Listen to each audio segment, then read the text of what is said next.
Om Namo Bhagavate Vasudevaya.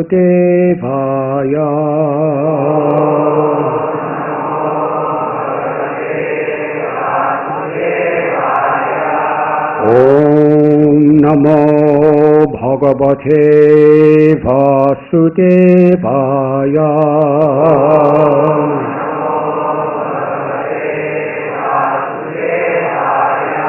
Om Namo Bhagavate Vasudevaya.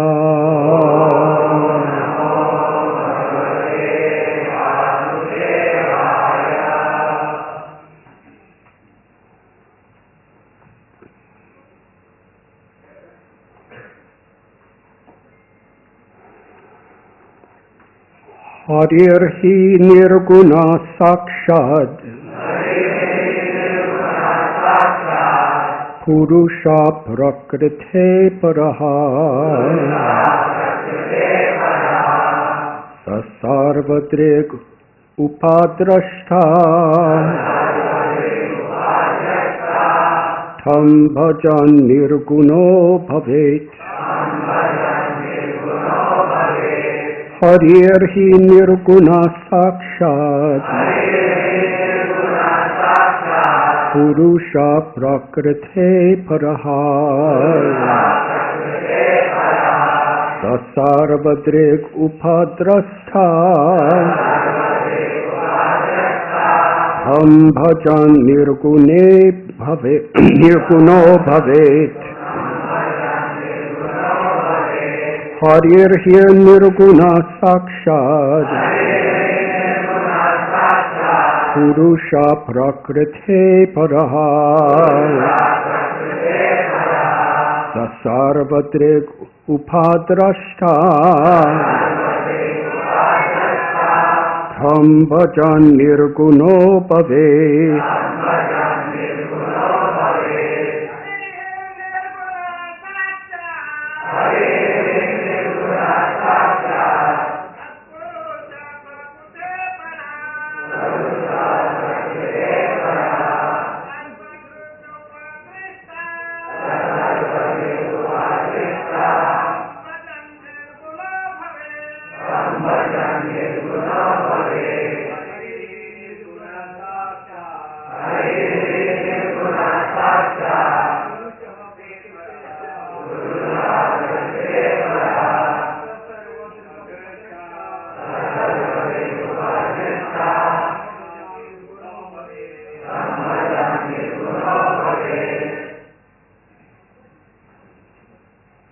Ladies.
Hare, the Supreme Lord Hare,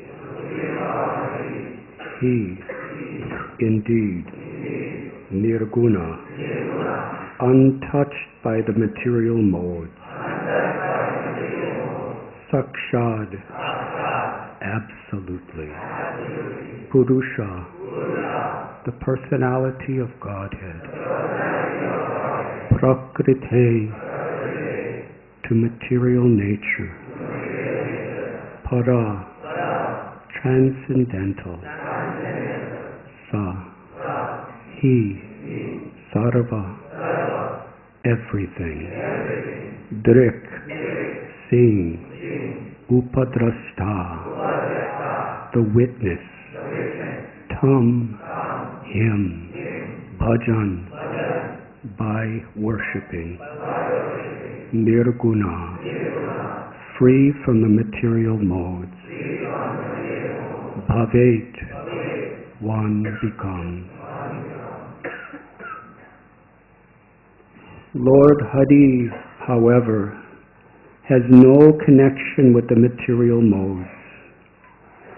He is the Supreme Personality of Godhead, the all-seeing eternal witness, who is transcendental to material nature.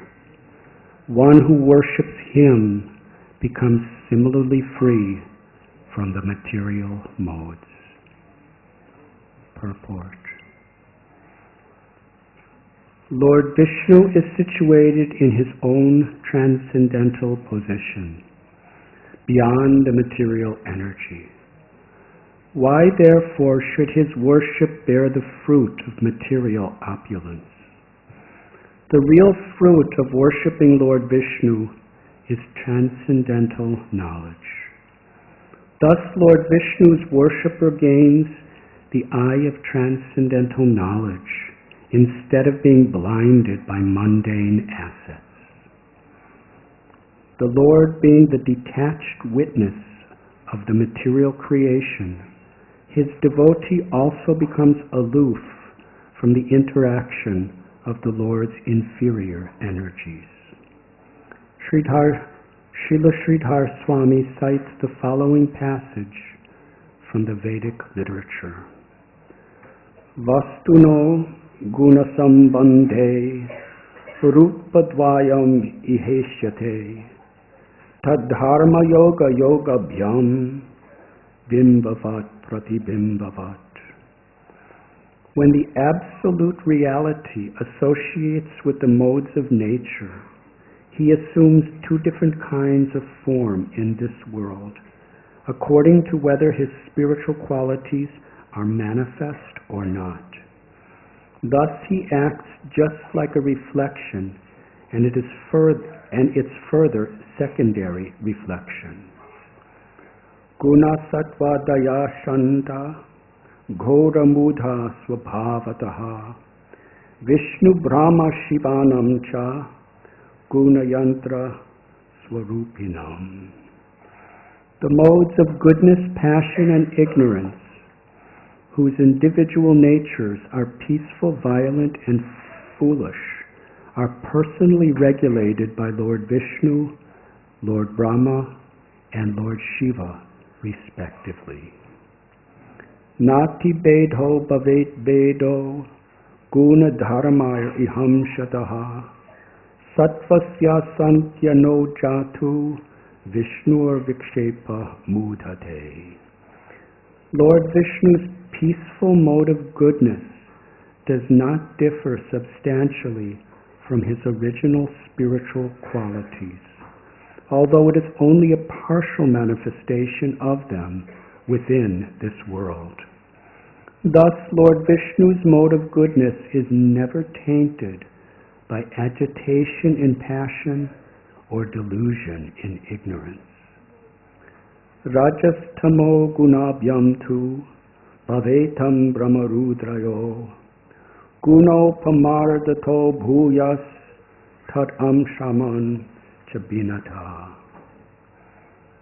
By the modes of passion and ignorance, on the other hand, the original spiritual qualities of Lord Brahma and Lord Rudra are obscured. Thus, these spiritual qualities appear only partially as separated material qualities. Atas samagra sattvasya Vishnur moksha harimati amsato bhuti hetuscha tatananda mayi stavaha. Therefore, focusing one's consciousness upon Lord Vishnu, the embodiment of all goodness, leads one to liberation. Such God consciousness also generates material success as a byproduct, but its proper nature is pure spiritual ecstasy. Amshatas taratam yena brahmarudradi sevanam vibhutayo bhavantyeva shanarmoksho dhyanam shataha. According to their mode of worship, devotees of Brahma, Rudra, and other demigods obtain the limited success of material opulences.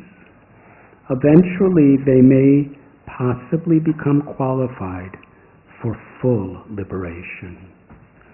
This same idea is echoed in the following statement of Srimad Bhagvatam. Sriyamsi tatra kalu sattvatanor nirnam syuhu. Of these three, Brahma, Vishnu, and Shiva, all human beings can derive ultimate benefit from Vishnu, the form of the quality of goodness.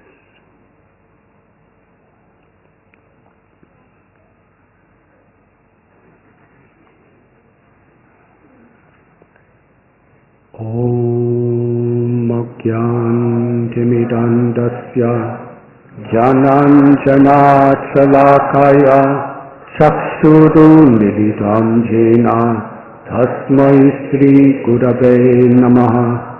Sri Chaitanya Manobhistam Sthapitam Yena Bhutale Swayam Rupa Kadamayam Tadati Swapadantikam Vandeham Sri Guru Sri Jutapatakamalam Sri Gurun Vaishnavanscha Sri Rupam Sagrajataham Sahagana Raghunathanvitam Tham Sajivam Sadvaitam Sapatutam Parijana Sahitam Krishna Chaitanya Devam Sri Radha Krishna Padam Sahakana Lalita Sri Vishakhanvitamscha. He Krishna Karuna Sindhu Dina Bandhu Jagatpate Gopesha Gopika Kanta Radha Kanta Namostate Tapta Kanchana Gaurangi Radhe Vrindavaneshwari Vrishabhanu Sute Devi Rananami Hari Priye Vansha Kalpatarubhyascha Kripa Sindhubhya Evacha Atidhanam Bhavanibhyo Vaishnavebhyo Namo Namaha. Sri Krishna Chaitanya Prabhu Nityananda Sri Advaita Gadadhar Srivasati Gaura Bhakta Vrinda. Hare Krishna Krishna Krishna Hare Hare Hare Rama Rama Rama Hare Hare.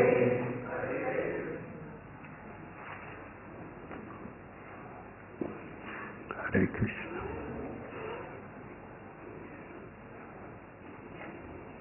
This morning we are reading from Srimad Bhagvatam, Canto 10, Chapter 88, entitled Lord Shiva Saved from Mrigasura. Text number 5.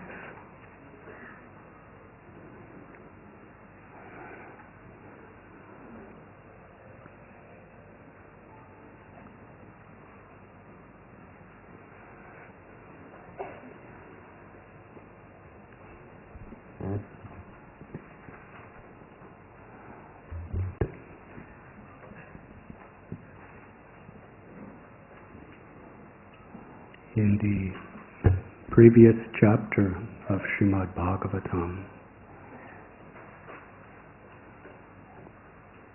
Shukadeva Goswami, in his teachings to Parikshit Maharaj explained what is the ultimate goal of all the Vedas. He narrated a story that happened at the time when Mahavishnu was just exhaling before all the universes or all living beings were manifested. The Vedas came from his breath.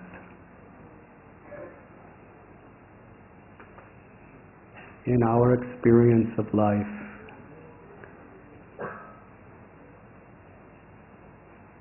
as far as our existence within this world, our breath is very dear, very intimate.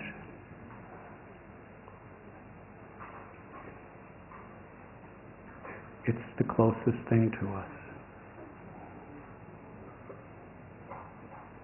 We can't live without breathing. We can't think without breathing.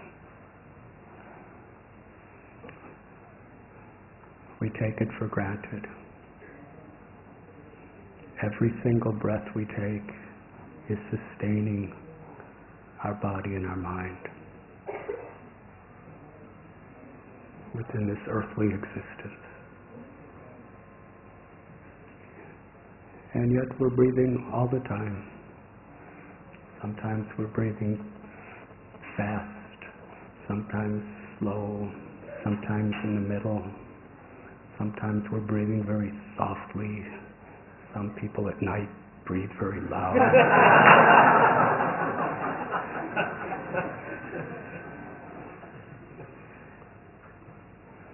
But everyone's breathing. So breath is life.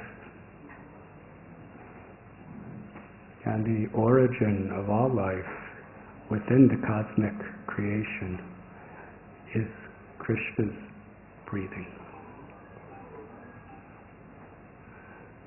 Mahavishnu is laying in the Karana ocean, the causal ocean, and he breathes. And the first thing that manifests from his breath are the Vedas. His compassion. Those who want to try to find happiness, pleasure, by being a controller, proprietor, and enjoyer, by separating their natural, loving relationship from him. Krishna, by his external energy, the Bahiranga Shakti, he covers us over, and we forget who we really are. And like a dream, we identify with these external designations and think that our real happiness, our real peace is through the interaction of the body, the mind, caused by the ego, with our environment, material environment. So the cosmic creation is a facility. As Srila Prabhupada explains, for love to be perfect, there must be freedom. The freedom not to love. If we were programmed like a computer, or forced like a slave to serve Krishna, that would not be perfect love. But Krishna gives us freedom, so that when we wake up to what our real purpose, our true nature is, then we experience the highest, fullest, most perfect experience of love. And in that love we give the highest, most personal experience to our beloved, to Krishna. So before everything else in creation, the Vedas are manifest from Krishna's breath, his very life breath. His life breath is his compassion to all living beings. Yada yada hi dharmasya glanirabhavati bharata abhyutanam dharmasya tadatmanam srijamyam. Krishna manifests this world, and he comes again in this world because of his love for us, his compassion. Not only does he come in various incarnations, but he resides right beside every soul as the Paramatma. He's living right in our very heart. In whatever species, due to our karma, we may dwell in. If we act so immorally, we're cast into the body of a scorpion,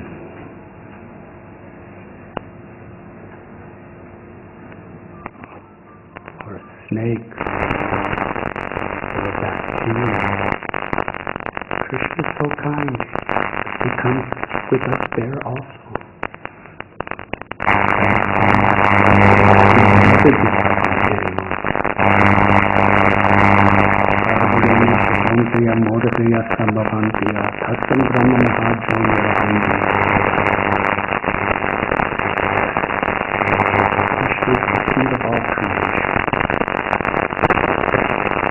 Every living being is an living being.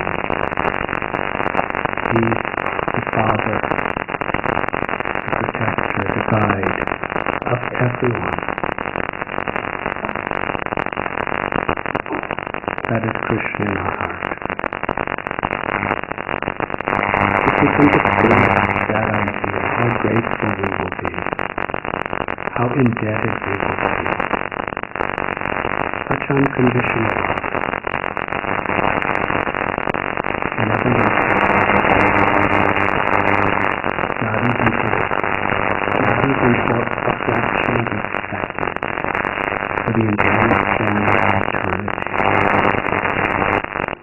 In the spiritual world, Krishna is always manifesting his transcendental form.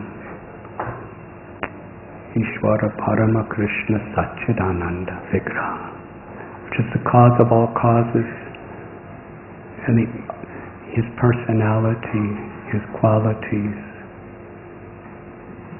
the sweet sound of his flute. Srila Prabhupada writes, Vrindavan is such a wonderful place because everyone is there. Their constant companion is the beautiful sound of Krishna's flute.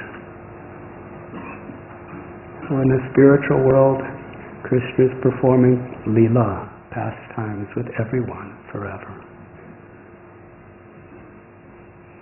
And even when we reject him, whether we're bacteria, whether we're fishes, or trees, or plants, fragrant or poisonous, whether we're birds, or all varieties of reptiles, or animals, very sweet, loving, lotus-eyed cows, or tigers, or hogs,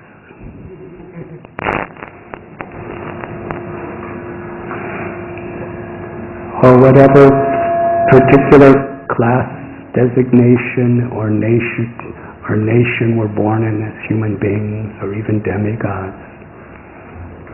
Krishna is always with us.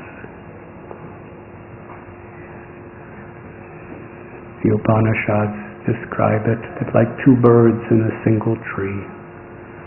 One bird is trying to find pleasure. It has to find pleasure.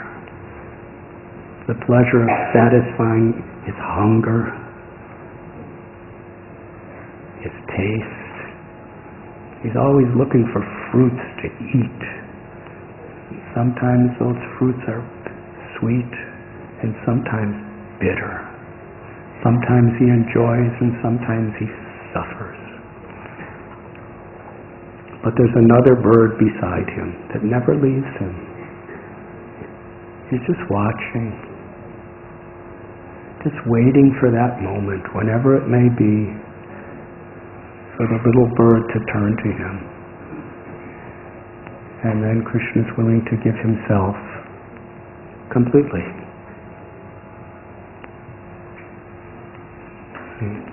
Direction of how to know him and how to love him. That is the reality that is forever for every one of us. And Krishna, who is Rasa Bihari, he intimately knows each of us. Sometimes when we're in a situation with big crowds, we feel kind of alienated. Because there's just so many people. How to deal with them all. Yes? But Krishna, just like he was living in 16,108 palaces in Dwarka with his queens simultaneously. While sitting on bank of Yamuna, he was gazing upon each one of his limitless cowherd boys, gopas, while honoring prasad. He could simultaneously take the prasad of each cowherd boy. And he didn't manifest thousands of arms or thousands of mouths. Each cowherd boy is just saying, he's just eating my laddu. Another boy, he's only eating my samosa. Another boy, he's only eating my malpura. And he's happy, and he's smiling at each one. So nice. And with gopis, he could be dancing with limitless gopis in the moonlight. And each gopi is thinking, he loves all these gopis so much, but he's so merciful, he's so kind, he's only with me.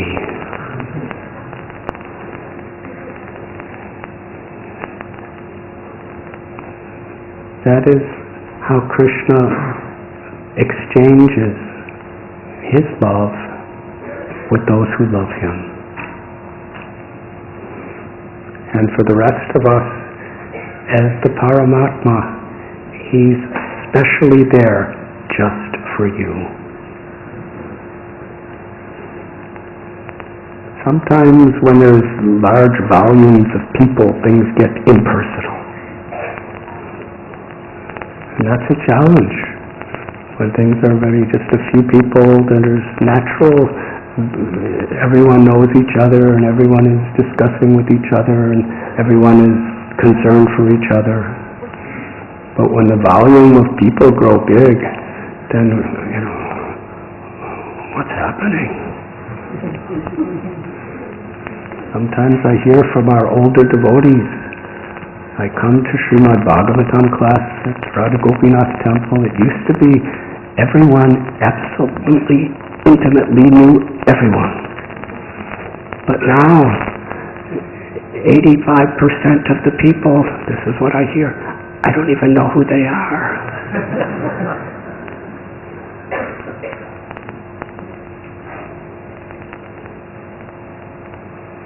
But Krishna, for all the limitless living beings in the spiritual world and all for the countless living beings in this material creation of all universes, of all planets, of all species, he's there, the Paramatma is there just for you.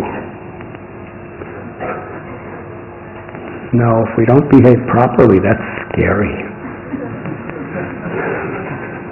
But if we behave properly, it's really wonderful. Pundarik Vidyanidhi, he offered that beautiful, when he heard the prayer of Mukunda,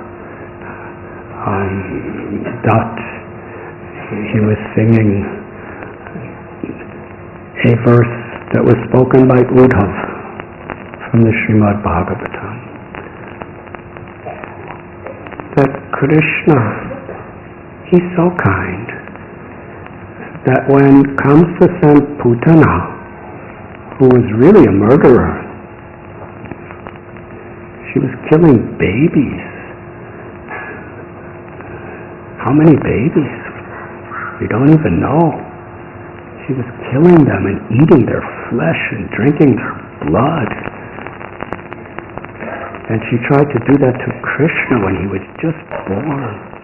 She came with the intense purpose of murdering him and eating him. When he was in such a helpless state as a little baby. It's not fair. Kshatriyas, they like to fight people of equal strength. But here's Putana, she had a giant form of 8 miles. And not only that, but she had mystic cities, so powerful. And she was killing helpless little infant babies for her sense gratification, and for the sense gratification of Kamsa, to alleviate his fear. Kamsa is a spirit soul, a part and parcel of Krishna, who's naturally, eternally meant to love Krishna. And what is the quality of one who loves Krishna? Pandita Samadarshana. We see the spiritual part of Krishna in every heart.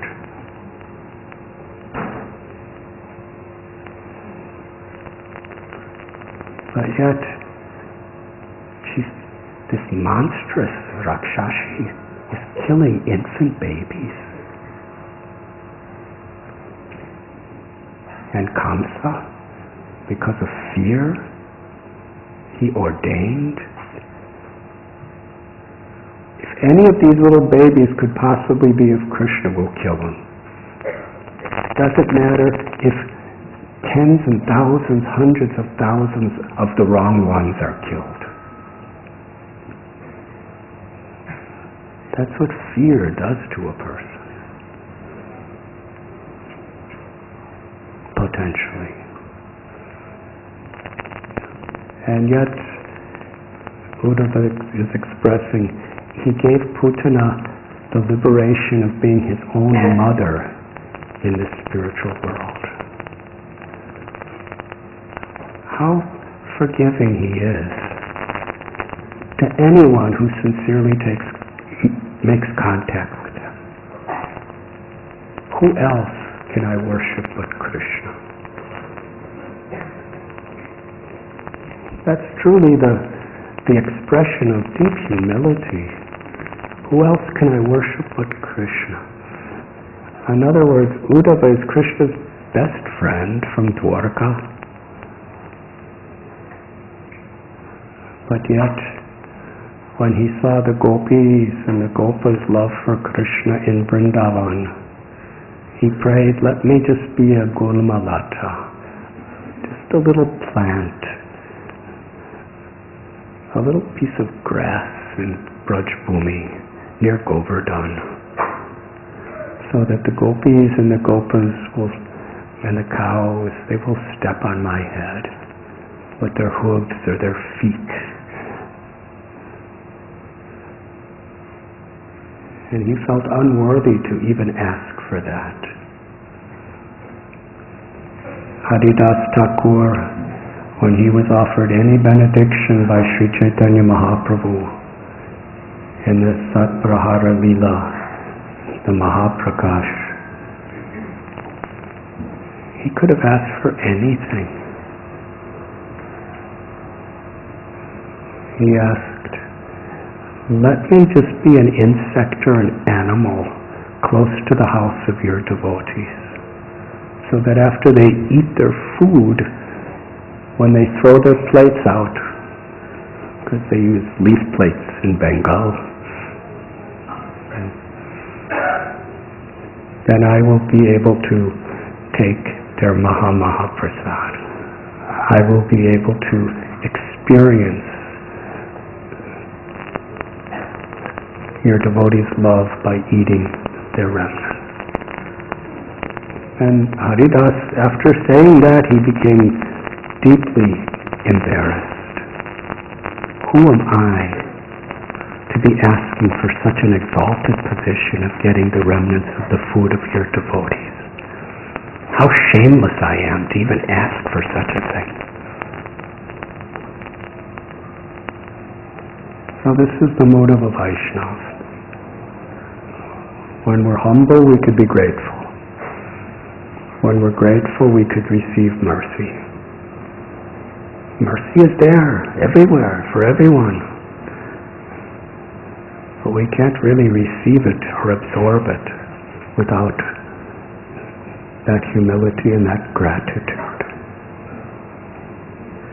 So without that humility and gratitude, Sri Chaitanya Mahaprabhu is teaching Sanatana Goswami, Rupa Goswami, who has taught all of us through our parampara, then no amount of sacrifice, tapasya, accumulation of knowledge, even scriptural knowledge, will bring about a real transformation in our hearts.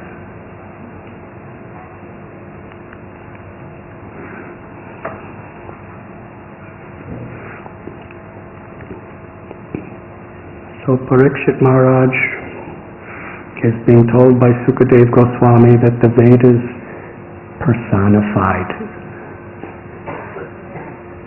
and they offer beautiful prayers. And in their prayers they express what is the ultimate goal of life. Not attaining higher and higher material pleasures, either in this world or in the heavenly world. The goal of life is not achieving mystics' miraculous powers, where we can actually really appear to everyone around us to be godly controllers. Not even liberation, the total peace of never suffering again. The ultimate goal of life is loving service to the Supreme Personality of Godhead. So that is established. Personified Vedas explain. Who knows the conclusion of the Vedas better than the Vedas? We can have so many opinions. In every scripture, in every spiritual path, there's so many interpretations of what it really means. And there's always divisions and always conflict. And due to those divisions, the very scriptures that are supposed to rise us above envy, our interpretations increase our envy, increase our hate, even increase our arrogance. Opposite effect. It happens. It's happened throughout history. But here the Vedas themselves are speaking. Each Veda, primary Veda, is explaining the ultimate purpose and goal in their prayers to Lord Vishnu. So after hearing this, Parikshit Maharaj, in this particular chapter we're reading from, he's inquiring from Sukadeva Goswami. You've established what the goal is. The goal is Om Tad Vishnu Paramam Padam Shada Pashyanti Surya. To always remember Vishnu, to never forget him, to surrender.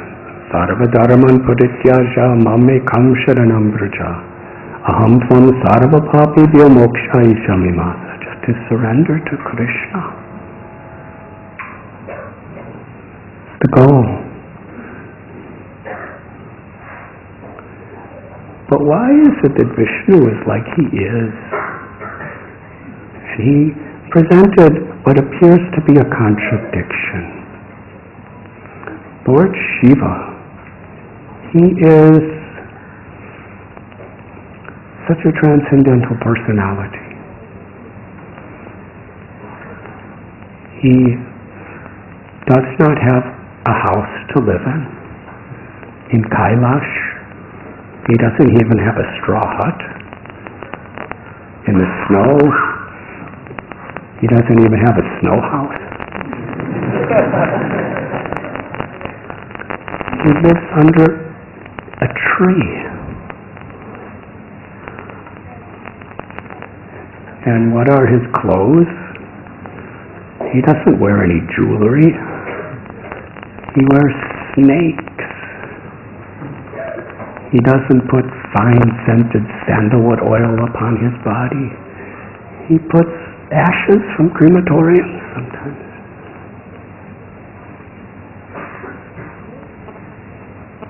He doesn't have finely combed hair. He has matted locks. And yet, his devotees, they have such luxurious lives. We see very easily he gives wealth to his devotees. They get powers, and with their powers, they get luxury, they get opulence, they get so much material acquisition. And Vishnu, he's the husband of the goddess of fortune. He's living in magnificent palaces. He has the most finely combed hair. His body is anointed with celestial fragrances. He wears fine silks, beautiful jewels, including the Kaustuba mani. And yet, his devotees, we see, are sometimes so poor. They hardly have anything. Why is this? This is a contradiction. Apparently, Shiva has nothing, and he gives everything material. Vishnu has everything, and sometimes he takes everything away.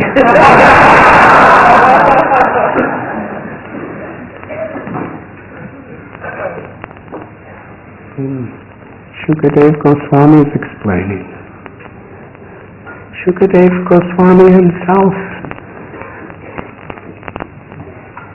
he was Atma Ramaschamunaya Nirguṇaḥ Apyarukrame. He was a completely liberated soul. He had fully realized the Brahman, the all-pervading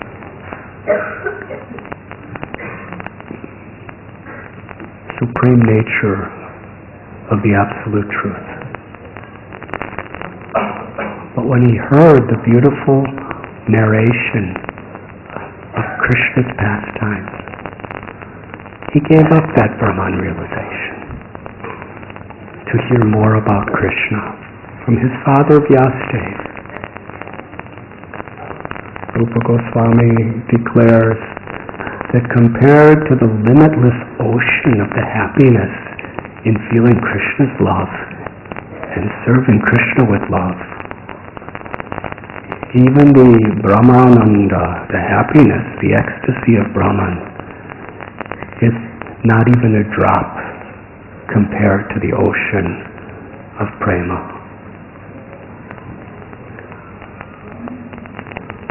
So here Sukadeva Goswami surrenders his life, his soul, his everything to Krishna, the ultimate source of Vishnu, the husband of Lakshmi. And it's not that Sukadeva Goswami is doing puja to increase his business.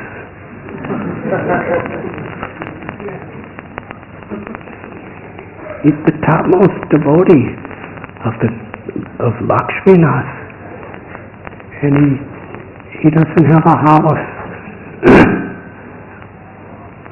He could eat the finest foods if he wanted, but he just goes to, in the morning when a cowherd man is just about to milk cow, he comes and gets a little milk. He sleeps on the ground. He doesn't wear any clothes. And Parikshit Maharaj was the great king of the whole world. And yet he's humbling himself to Sukadeva Goswami. He could have humbled himself to a guru who's sitting on a big throne and everything like that. But he humbles himself and surrenders to Sukadeva Goswami, the king of the world. Because Parikshit Maharaj knew what real wealth is. It's not material acquisition. It's detachment from material acquisition. Param Drisvani Vartate. That is based on that higher taste of inner happiness, of connecting with Krishna, of surrendering to Krishna.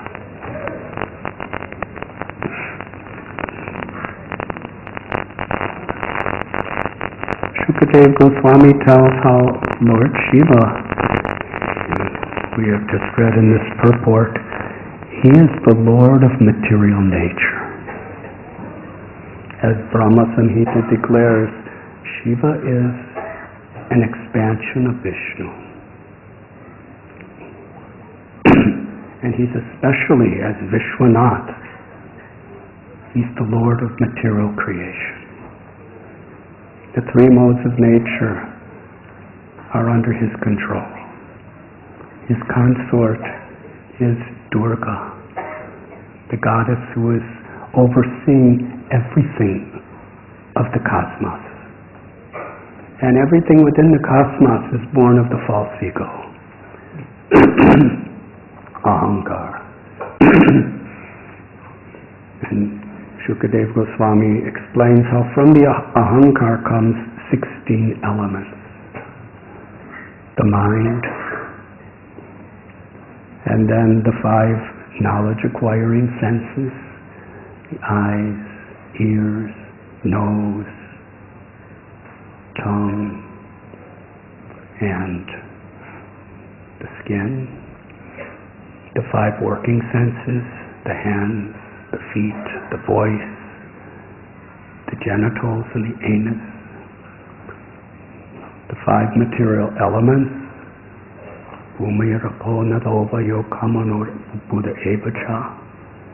the earth, water, fire, air, ether.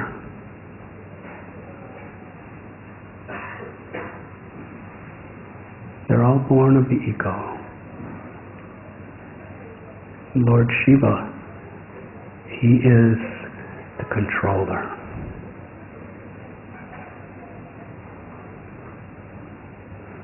And as a demigod, Lord Shiva and Lord Brahma, they're presiding over passion and ignorance. they are obliged to fulfill the requests of those who perform the proper worship of them. But within the context of the creation, Lord Vishnu is predominating over the mode of goodness, pure goodness, Suddha-sattva. Suddha-sattva is the spiritual state. It's goodness without any tinges of passion or ignorance. When we come to the platform of the mode of goodness, we can actually enter into the realm of pure goodness, which is that transcendental state. But Lord Vishnu, he's independent. Shukadeva Goswami explains how demigods, even demons, what to speak of pious people, when they worship Brahma or Shiva, they get what they ask for in due course of time. Relatively quickly also. Even if they ask for something that is not ultimately good for them, they will get it. But Vishnu, even if you worship him for millions of births, if you ask for something that's not good for you, he may not give it at all. In fact, he may give you the opposite. Or he might take everything away from you.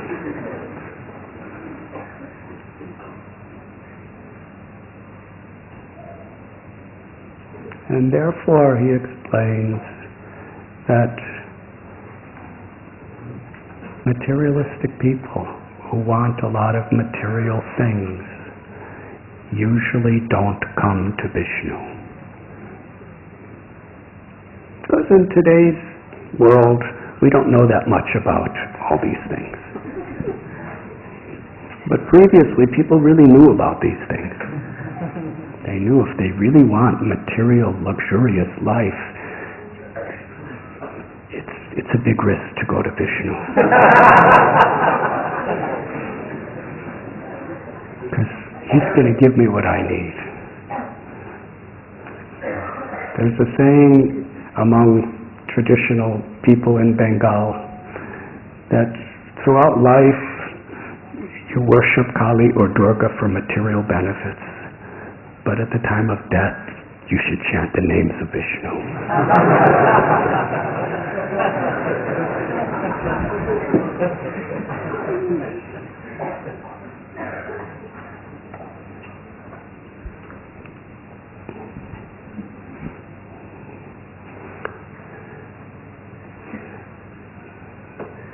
Ravana worshipped Shiva.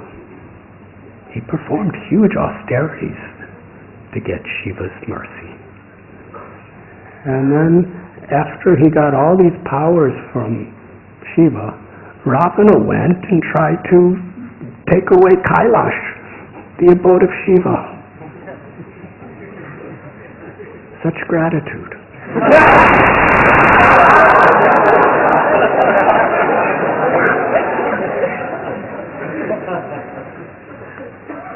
He took away the pushpaka from his own brother, Kubera.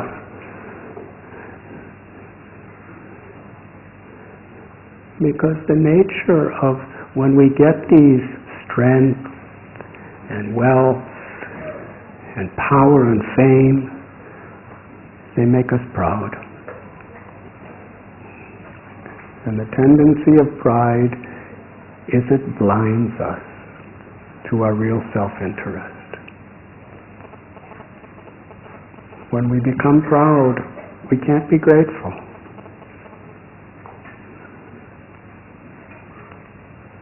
Ravana was offering incredible prayers of submission to Lord Shiva. But then as soon as he got what he wanted, he became so blinded with pride, he wanted to take away what was Shiva's. Hiranyakashipu worshipped Brahma with such intensity He did so many tapasyas. And eventually,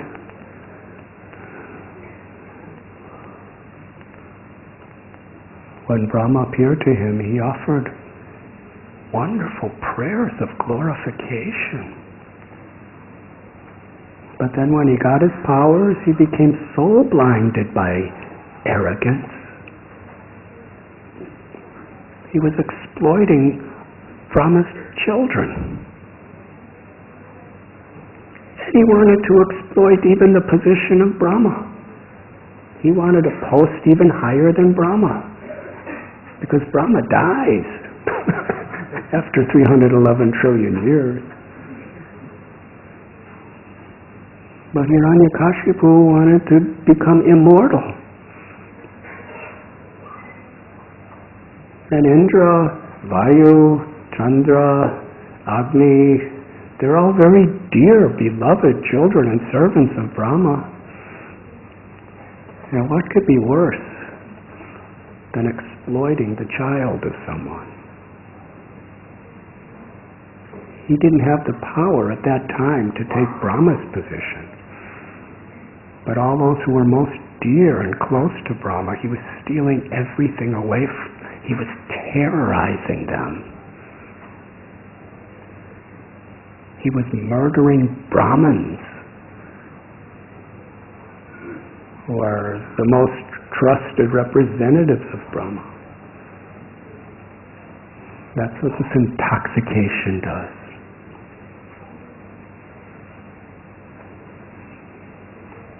Banasura. Bana was a devotee of Shiva, and he did tremendous tapasya. And he satisfied Shiva in so many ways. He knew Shiva liked to dance, so he played drums with 1,000 arms. Could you imagine? Sometimes our devotees at Radha Gopinath temple, they think they're heroic when they play the drum very loud.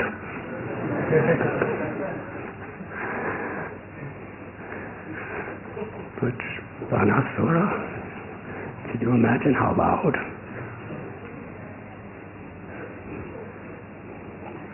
Shiva didn't even need earplugs. Because he's such a transcendental person, above the modes of material nature. He was dancing to every beat. Every beat that Banasura was doing with all his 1,000 arms, Shiva was reciprocating.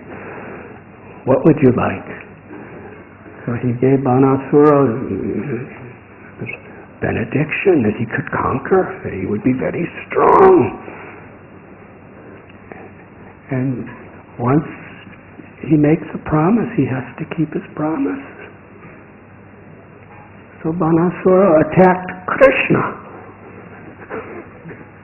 And because he attacked Krishna, Shiva was obliged to fight against Krishna to protect him.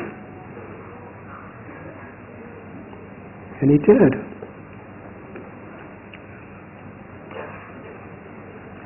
There's a beautiful story in Sri Chaitanya Bhagavat that describes, after this narration from Srimad Bhagvatam,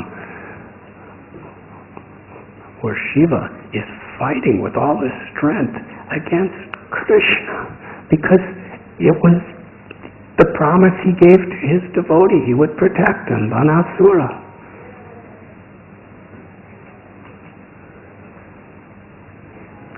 And then after he's defeated, he's praying, please forgive me. And Lord Krishna says, no one is more worse enemy than you. I give you everything, and then you just to side with your demoniac devotee, you attack me?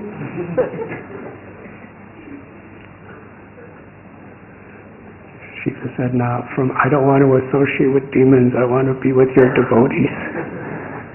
So he said, oh, then you can be close to me as Lord Jagannath and live in Bhuvaneshwar.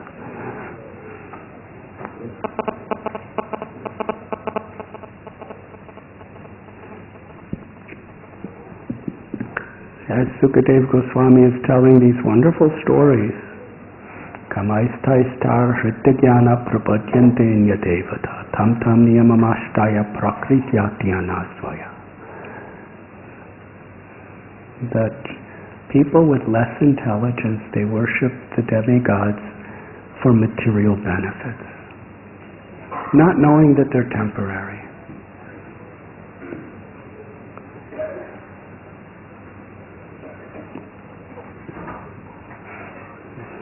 Devarshi bhutapti nirnam pitrinam nakinkaro nayamani charajam sarvatmanaya sharanam sharanyam gato mukundam paridityakartam.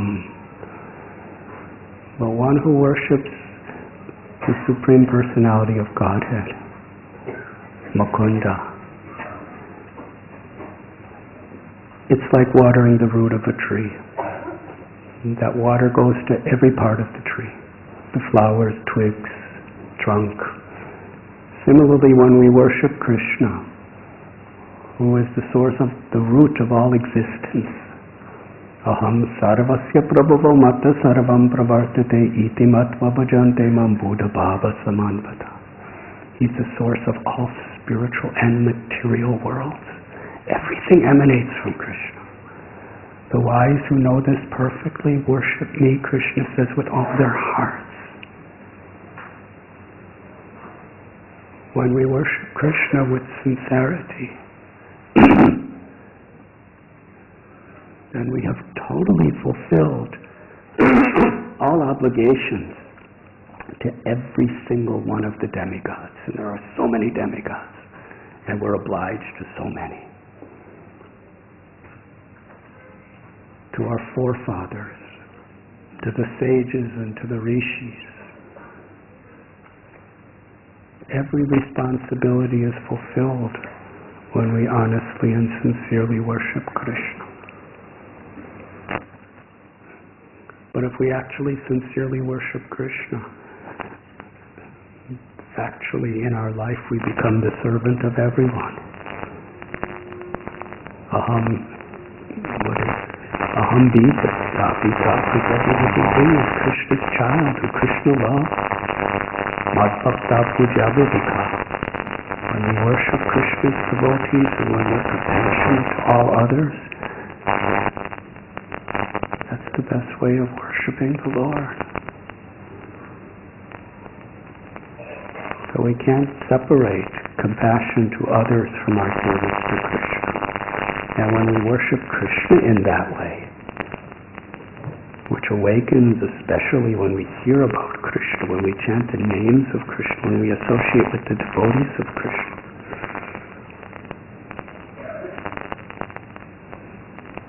that we have no debt to anyone,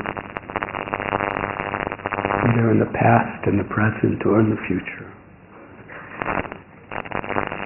As Krishna says, sarva-dṛg abandon all dharma and just surrender to me.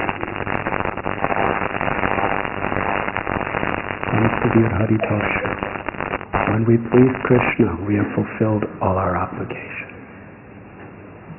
The concept of Daivi Varnashram is we must fulfill our obligations in this world.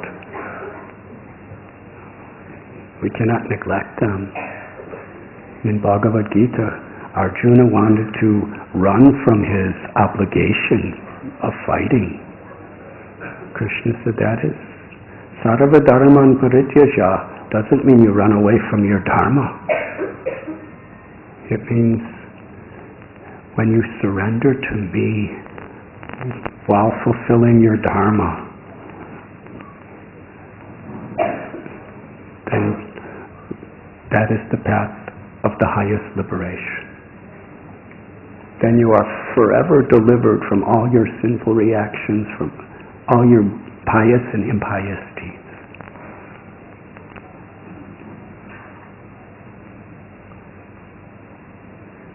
The question is being raised in this chapter that it seems that devotees suffer just like non-devotees. So what's the difference? Sometimes devotees seem to be suffering even more. Why is that?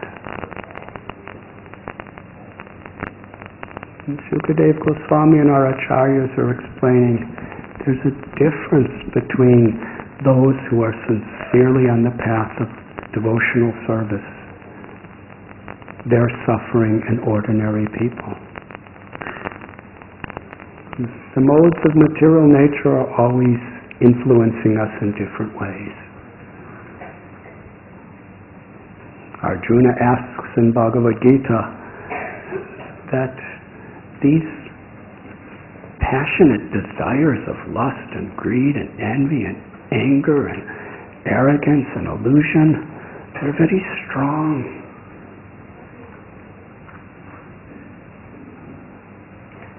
Even a person who's trying to control. Krishna says if you just practice sincerely, Ananyas chintayanto mam yejana paragubhashate tesham nityabhyuktanam yogakshemam vahamyaham. Just try your best, sincerely. I will preserve whatever little you have and I will compensate for what you lack. This is very much the essence of the Gita. Daivi heshu gunamayi mama maya duratyaya mame vamge prapadyante mayam eta tarandite. That material nature constituted of these three gunas is very difficult to overcome. But Krishna says if you should take shelter of me, you can easily cross beyond. Taking shelter means to put Krishna in the center of our life. Sarvapadi vinirabhaktam takpadatvena nirmalam rishikena rishikesha sevanam bhaktaruchyate. When we rise above these designations that are so much like knots deeply bonding our consciousness, we're thinking, I am this body. I am the thoughts of this mind. We're identifying with a community, we're identifying with a nation, we're identifying with a species. These are upadis. They're just temporary things. In the eyes of eternity, they only last for a moment. Yesterday was Shiva Bhakti Siddhanta Saraswati Thakur's disappearance day. And Srila Prabhupada, so often when he would speak about Bhakti Siddhanta Saraswati Prabhupada, he would narrate the first meeting that he had on the rooftop of Ultadongi Junction Road at the first Gaudiya Math in Calcutta. Bhakti Siddhanta Saraswati Thakur said, you are an intelligent young man. You should understand the message of Sri Chaitanya Mahaprabhu and in the English language take it to the world. Srila Prabhupada was a very devout follower of Mahatma Gandhi. For the pride and the freedom of India, he sacrificed a lot. If you listen to some of Prabhupada's lectures, it's incredible. He was going to get a college degree from a Scottish Church's college, one of the most prestigious colleges of the time in all of India. He did the studies, but he rejected the diploma because Gandhi said we should reject everything the British is giving. Like that.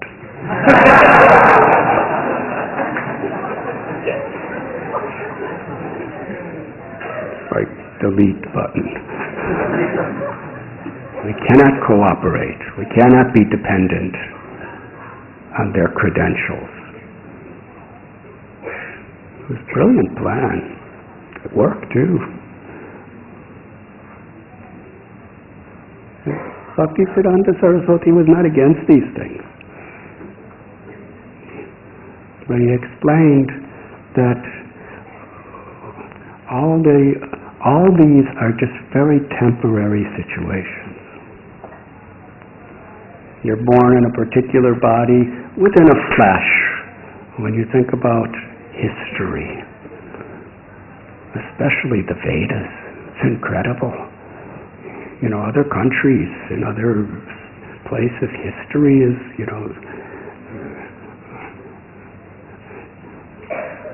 maybe a couple thousand years or a few thousand years. But the Vedic histories are millions and millions of years. We're reading about what happens when Brahma's born on a lotus flower. Now, Brahma's about 50 years old, so that's about 1.5 trillion years ago. 1.5 trillion years ago. And we're reading exact details of what happens.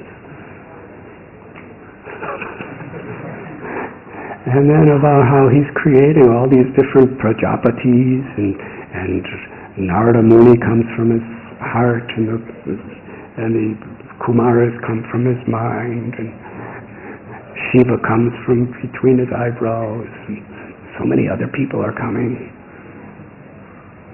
So history is and that's just this little universe. In Sri Chaitanya Charitamrita, that same Brahma comes to visit Krishna in Dwarka. And the messenger at the door comes to Krishna and says, Brahma's here. He wants to see you.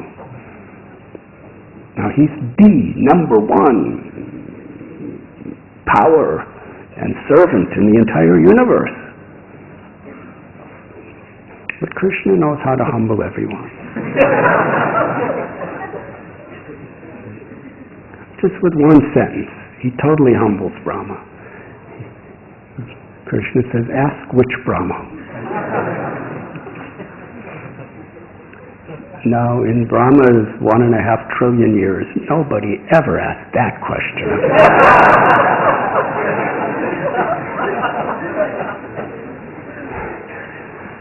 So Brahma says, it's the four-headed Brahma. Okay, now Krishna knows exactly where he's identifying himself. He says the four-headed Brahma, okay. He's identifying himself with these four heads, which sees everything in all the four directions. So tell him to come in. And then Krishna calls for so many other Brahmas who has so many more heads than him. 8 heads, 16, 32, 64, thousands. And they're all in Krishna's room. And they're all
seed of the Hare Krishna movement when Prabhupada was given that instruction.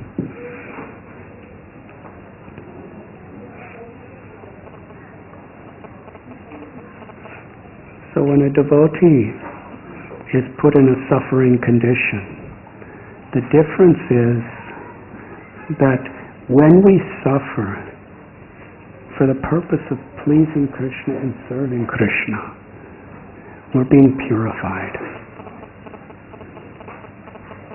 There's no residue of further implications of suffering if we just choose to remain within the principles and the integrity of our devotional service.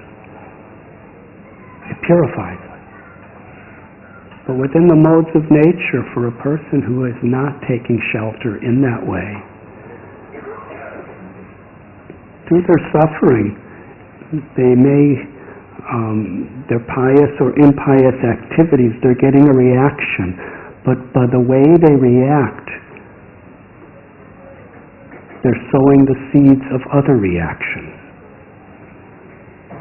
If we're in a suffering condition and it causes us to make offenses, to do something else sinful, then the seeds of that is going to come back on us. And even if we're pious in that suffering condition, then we get pious seeds.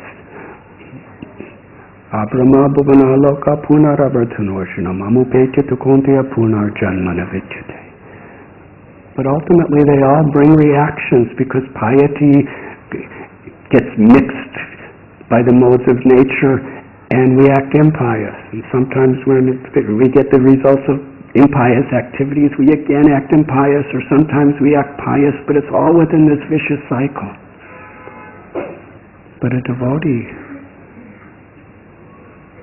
who's taking shelter, their happiness and their suffering is a personal arrangement of Krishna. It's not just the modes of nature. It's not just karma. It's Krishna. And another quality of a devotee in a suffering condition is in that situation, they humble themselves. They understand that they really have to take shelter of the Lord with their hearts. Janmaishwarya shruti shrutya edamanamada puman naivarhakyavadatum by tvam akinchana gocharam. Kunti Devi prays that Krishna, when one has too much beauty and knowledge and strength and high birth and fame and education, they become arrogant. They can't take shelter of you. They can't call out your holy name like a baby child calling out for mother at a time of need. So when Krishna takes away what we have, who we have, when Krishna takes away sometimes our health, our wealth, our social position, it's ultimately so that we really feel a deep need and facilitate where we really turn to Krishna for our shelter.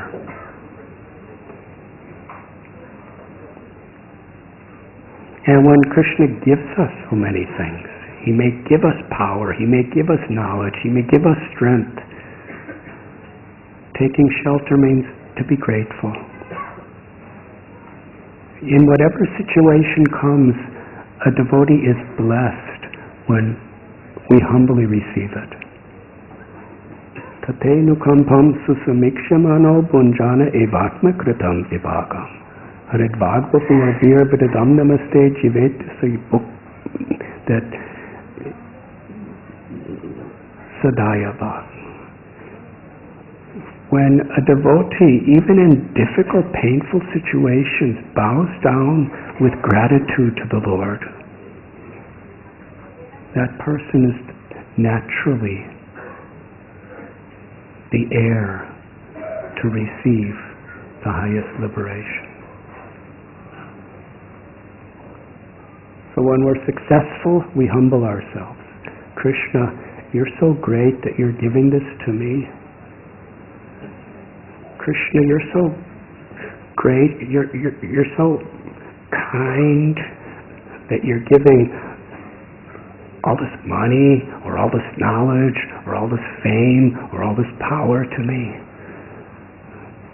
Let me use it as for the well-being of all beings, as you're the servant of the servant of your servant. And Krishna, you're taking everything away from me. With a grateful heart, we understand, but I still have you. And now I understand and realize that more than ever before.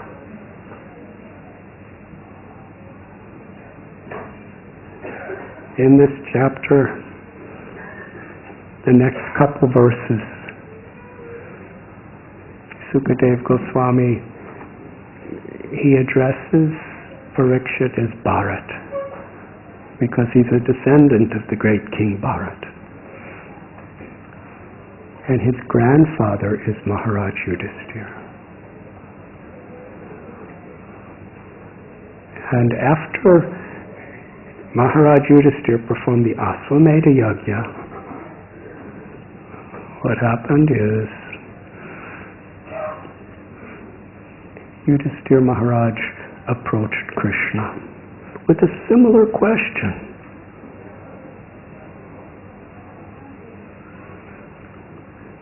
That I've given my heart, my life with my brothers just to serve you and to please you, and we've done this Aswamedha Yajna only for your pleasure. But please tell me, myself and my brothers and my mother, we suffered so much. We were exiled, there were death threats, there were blasphemies, there were false propaganda, there was so many distresses in our life. And then why do you do that to your devotees?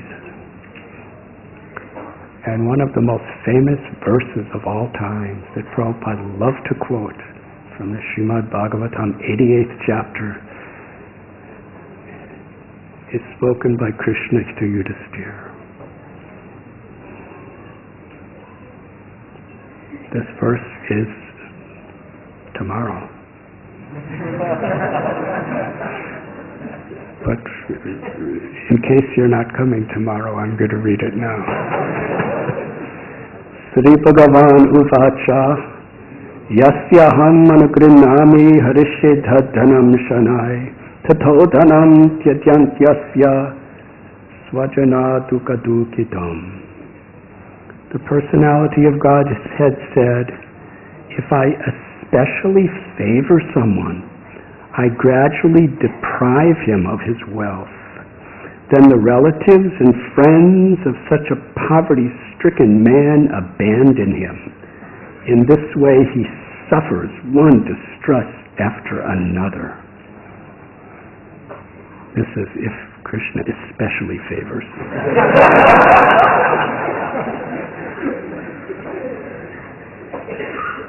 So we can understand why the worship of the Devatas is so popular. This is a secret.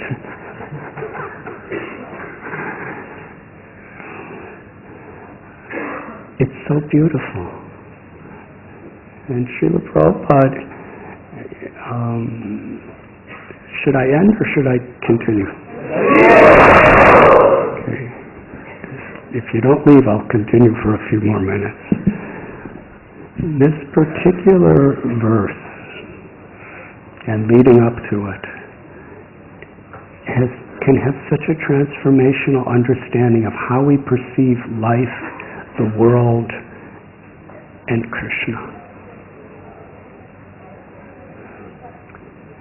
Now it is our book distribution marathon.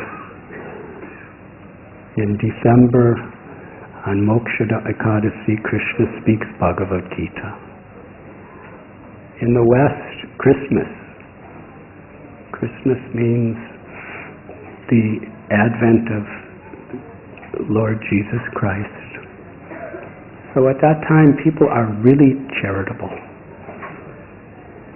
They like to share with each other. They like to give gifts to each other. Many retail stores in Europe and America, like half or more than half of the whole year of selling is in the Christmas season. People buy so much and it's mostly to give to other people. It's a charitable time of the year. And because of that, people are just charitable. So the devotees in the service of Prabhupada saw people are the most inclined to buy Prabhupada's books. Because when they find out that this book is, for a charity, they, yes. At other time of the year, they say, I already have one. Even if they don't. But at Christmas time, you can't tell a lie. So they give, they buy. And that same time of the year in India is when Krishna speaks Bhagavad Gita. So it's Gita Jayanti. The book distribution is Srila Prabhupada was very happy. His devotional ecstasies are in his book.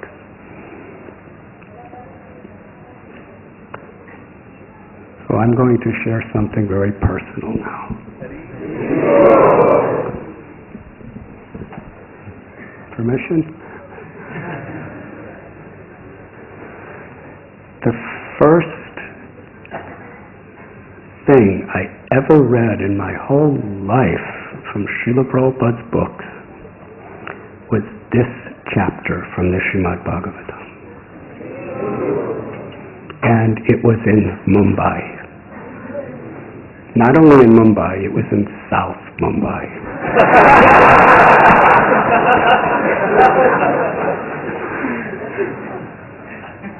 True story. As you know, some of you may have heard, but I left home when I was a teenager looking for truth, and I somehow or other crossed over Europe and the Middle East and was in the Himalayas, and then I came to Mumbai, actually for a Buddhist meditation course. I came here, and I took the course. And afterward, because I was sitting for like 12 hours a day like this, for about 10 days or 2 weeks, so I decided to just take a walk. And I walked, and I came upon Cross Maidan. And there was this beautiful spiritual festival there. But I came during the day, there was only a few people there. At night, about 20,000 people came or more. But in the day, there was just like some couple dozen people walking around. And there was a book table. And I happened to see the Krishna book. And I didn't know who this person was on the book. I said, who is that? Because I had been carrying a little picture of Krishna around from when I first came to India, and I didn't know who he was. But having lived in the Himalayas, mostly with yogis and people like that, I had kind of matted hair, and I had a really river-stained white robes that were not white anymore. I only had one set of clothes, and I used to wash them in muddy rivers. So they were mud color, and they were kind of torn up. I just had this one little wooden begging pot that somebody gave me. So there was an American devotee behind the book table. His name was Tushta Krishna Prabhu. He was really an effulgent person, and he looked at me, and I asked, who is that on that book? And the first thing he replied was, do you speak English?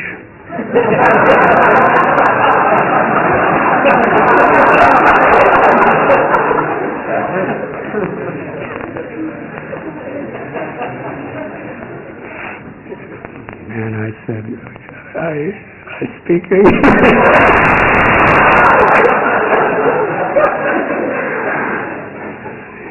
He said, really, you speak English? And I said, yes. And he said, where are you from? And I said, I'm from Illinois, America. And he looked at me in total shock.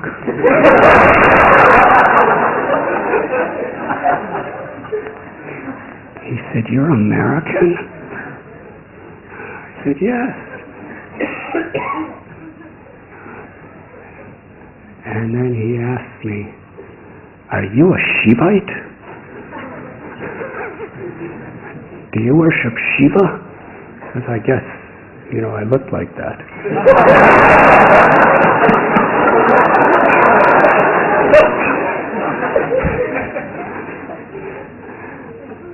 I said, sometimes. I didn't really know what I was at that time. I was doing so many things. He said, so you worship Shiva? And I said, I didn't really say anything because I didn't know what I was supposed to say. So then he took the Krishna book and he was about to give it to me, and I said, but I don't have any money.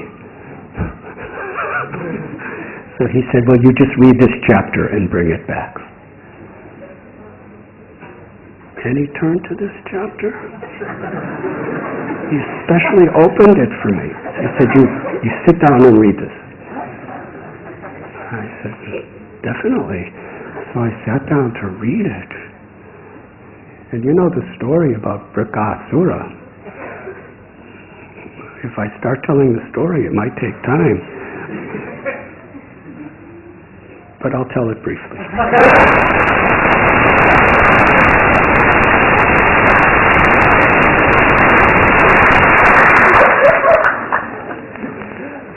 But before the story in Krishna book, Srila Prabhupada really deeply elaborates on the principles that we're discussing today. He's describing how we are not these temporary designations. We're all ultimately eternal souls. And he goes into great detail of why there's suffering in this world and why even a devotee of the Lord sometimes goes through so much suffering. And how it humbles us to take shelter of Krishna. And then when we're humbled to take shelter of Krishna, then even when Krishna blesses us with so much prosperity, we understand it with a humble and grateful heart how to use it. Whatever Krishna does is always good. And this faith is the basic foundation of Vaishnavism. That whatever Krishna does is good. And if we take shelter of Krishna, Krishna is going to bless us in the best way for us, especially.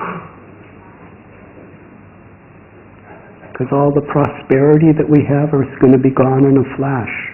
And all the sufferings that we have are going to be gone in a flash from the perspective of eternity. The only thing that really lasts is Krishna's love for us and our love for Krishna. Para upakara, Sri Chaitanya Mahaprabhu.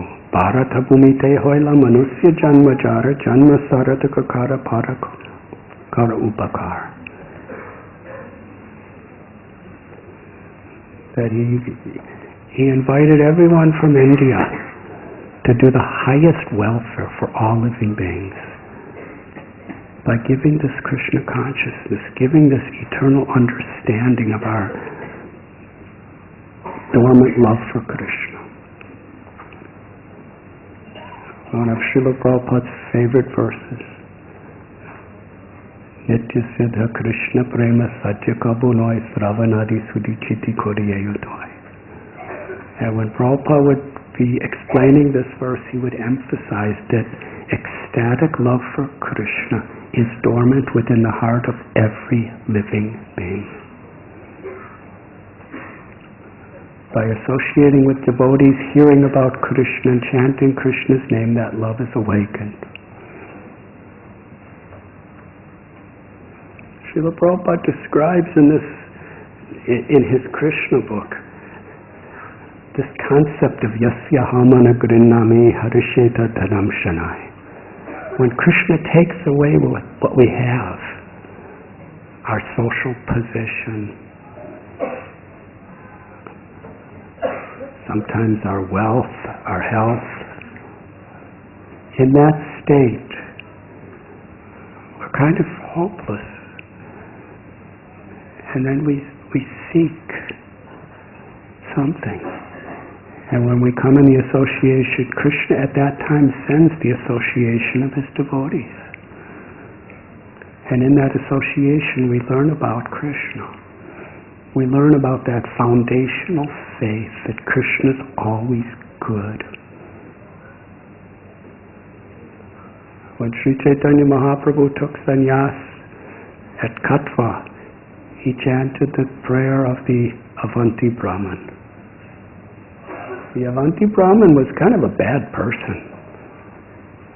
But then somehow or other he lost everything. Thieves stole from him, people burned down his house, he lost everything he had.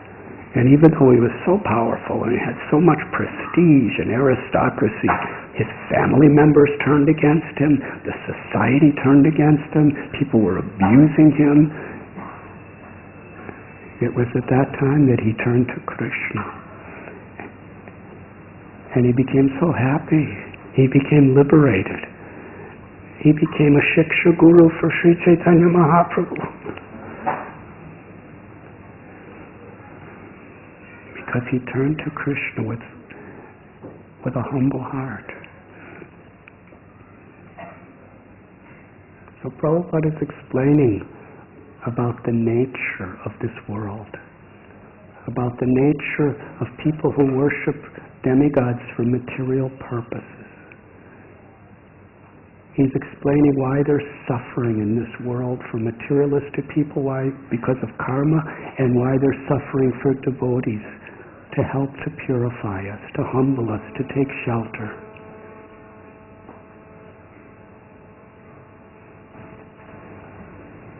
And by the time Prabhupada gets to the story of Brikasura, I was so transcendentally transformed reading about all this incredible information, because it really goes to the heart. It's not just some theoretical concepts. He's talking about why people suffer.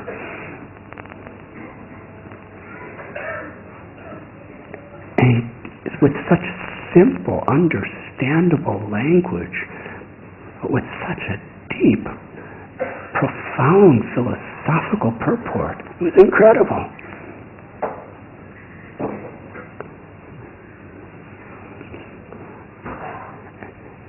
Sukadeva Goswami tells the story of Brikasura. He was a very bad person. But he was one time walking, and Narada Muni, he's the guru of Vyasadeva. He knows how to, let us say, create drama for the pastimes of the Lord. Because, the scriptures, when we read Mahabharata, Ramayana, Srimad Bhagvatam, these incredible scriptures, the drama lures us into the teachings. Otherwise, sometimes we fall asleep.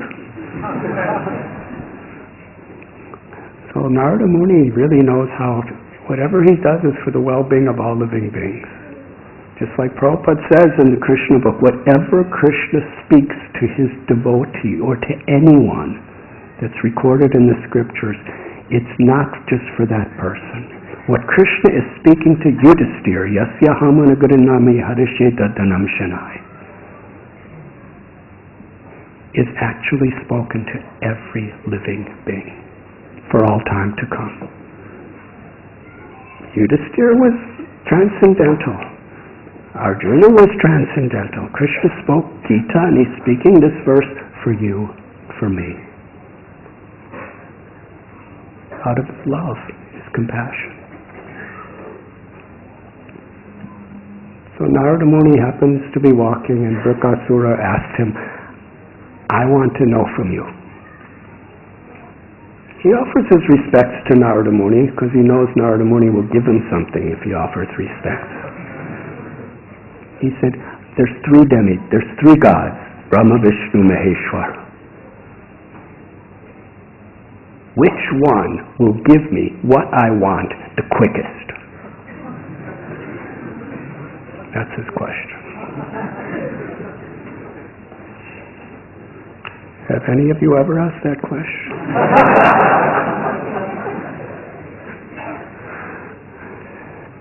Narada Muni said, Lord Shiva. He gives Brahma and Shiva, the two of them, they are the quickest to curse if you do something they don't like, and they're quickest to give blessings if you do something to please them. So, Lord Shiva, he will give the quickest. So Brikasura, he had a lot of material intelligence. He wanted to take every step possible to make sure he gets what he wants. So he went all the way to Kedarnath, which is high in the Himalayan mountains. Even today you can only go a few months a year, otherwise it's covered with snow. And you could drive almost all the way there. But at the time of Brikasura, you had to walk there. So he went all the way to Kedarnath. And he began to perform an incredible tapasya.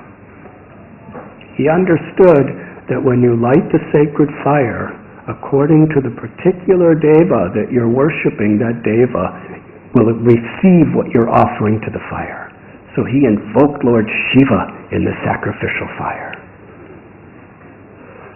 And just like when we will perform our fire sacrifices, we offer ghee and fresh organic grains and seeds, offerings of love.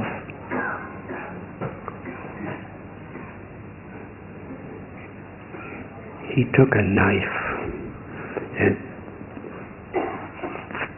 cut deeply into his own flesh and offered that flesh to Shiva in the fire. And it's nothing you can get it back. When you put your flesh in fire, it burns, it's gone. He did that. Bigger and bigger slices of his flesh. He was literally tearing his whole body apart for 6 days. He was doing it all day for 6 days, and nothing happened. So he was so determined. He was chanting his mantras. He was calling for Shiva. He was offering, Shiva, here, take my flesh. And that's because for a materialistic person, the body is very, very important. He was offering his body. And on the 7th day, because nothing happened, he was so frustrated.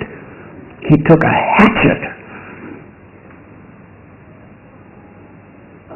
He took a bath in that kunj that's near Kedarnath. And with wet hair and wet body, he was about to cut off his own head in such a way that after he cut off his head, the head would fall in the fire. Because after the head comes off,